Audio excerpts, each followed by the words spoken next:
عائشہ کی لائف ایک عجیب سے ڈیلیما میں تھی۔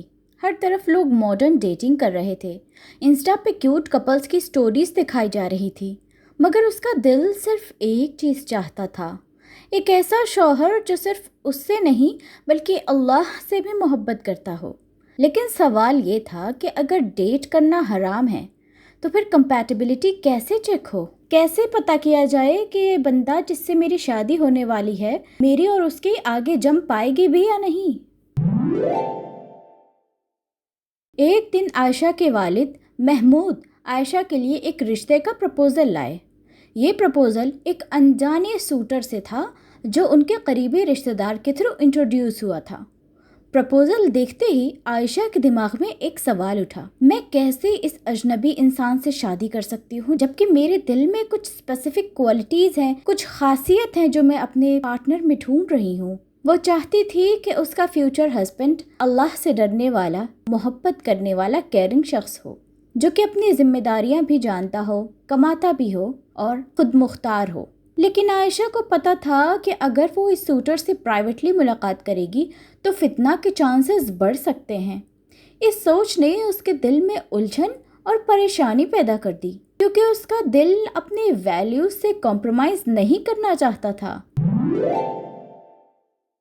رات کے سکون بھرے لمحوں میں جب سب سو چکے تھے، عائشہ اپنے فون اسکرین کو گھور رہی تھی۔ اس کے دوستوں نے اپنے رشتے اپنی مرضی سے بنائے تھے، مگر وہ چاہتی تھی کہ رشتہ صرف ایموشنز پر نہیں بلکہ دین کی بنیاد پر بھی بلڈ ہو، مگر اس کو سمجھ نہیں آ رہا تھا کہ آگے کیسے بڑھنا ہے۔ ایک دن جب عائشہ انسٹاگرام اسکرول کر رہی تھی، اس کی نظر ایک اسلامک کاؤنسلر کی پروفائل پر پڑی۔ عائشہ نے اپنا دل ہلکا کرتے ہوئے ان اسلامی کاؤنسلر کو ڈی ایم کر دیا اور لکھا، السلام علیکم، مجھے سمجھ نہیں آ رہا کہ ایک اچھا رشتہ حلال طریقے سے کیسے چیک کیا جائے۔ ڈیٹنگ تو حرام ہے، مگر بنا جانے سمجھے شادی بھی تو رسکی ہے، پلیز مجھے گائیڈ کریں۔ اسلامک کاؤنسلر کا جواب فوراً آیا۔ کال پر انہوں نے عائشہ کو بتایا کہ اسلام نے ایک بہت ایزی اور حلال سلوشن دیا ہے۔ تم پوٹینشیل اسپاؤس سے مل سکتی ہو جتنی بار بھی چاہو، لیکن اپنے محرم کے ساتھ۔ اس طرح تم ان کا نیچر بھی سمجھ سکو گی اور اپنی عزت، ڈگنیٹی بھی مینٹین اور پروٹیکٹ کر پاؤ گی۔ یہ بات عائشہ کے دل کو لگی۔ یہ تو بالکل ایک مڈل وے تھا، نہ ہی ڈیٹنگ اور نہ ہی ایک اندھی شادی۔ اگلی صبح عائشہ نے اپنے والد محمود سے بات کرنے کا ڈیسیژن لیا۔ وہ جانتی تھی کہ ان کا ری ایکشن پہلے تھوڑا ہیزیٹنٹ ہوگا۔ لیونگ روم میں بیٹھتے ہی اس نے بات شروع کی، بابا، میں چاہتی ہوں کہ جو بھی رشتہ میں چوز کروں وہ صرف سوسائٹی کے پریشر پہ نہیں ہو بلکہ دین کے مطابق ہو۔ میں نے ایک طریقہ سیکھا ہے جس میں اپنے پوٹینشیل اسپاؤس سے مل سکتی ہوں، لیکن آپ کی موجودگی میں۔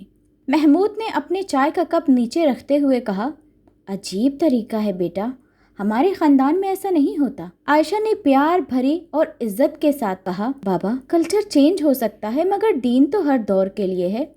اللہ ہم سے صرف ہماری نیت اور طریقہ پوچھیں گے، نہ کہ یہ کہ لوگ کیا سوچتے ہیں۔ باپ نے بیٹے کی بات کو غور سے سنا، اس کے سچے جذبات اور تقوی کو محسوس کیا، اور پھر ہمیشہ کی طرح اس کے بہترین فیوچر کے لیے رضامند ہو گئے۔ ایک ہفتے بعد ایک سمپل ریسٹوراں میں میٹنگ ارینج ہوئی۔ عائشہ، اس کے والد اور وہ شخص کریم، جو ایک پریکٹسنگ اور جینوئن بندہ تھا۔ عائشہ اور کریم ایک ٹیبل پر جبکہ محمود دوسری ٹیبل پر۔ یہ طریقہ نیا تھا مگر کمپلیٹلی سیف اور ریسپیکٹفل تھا۔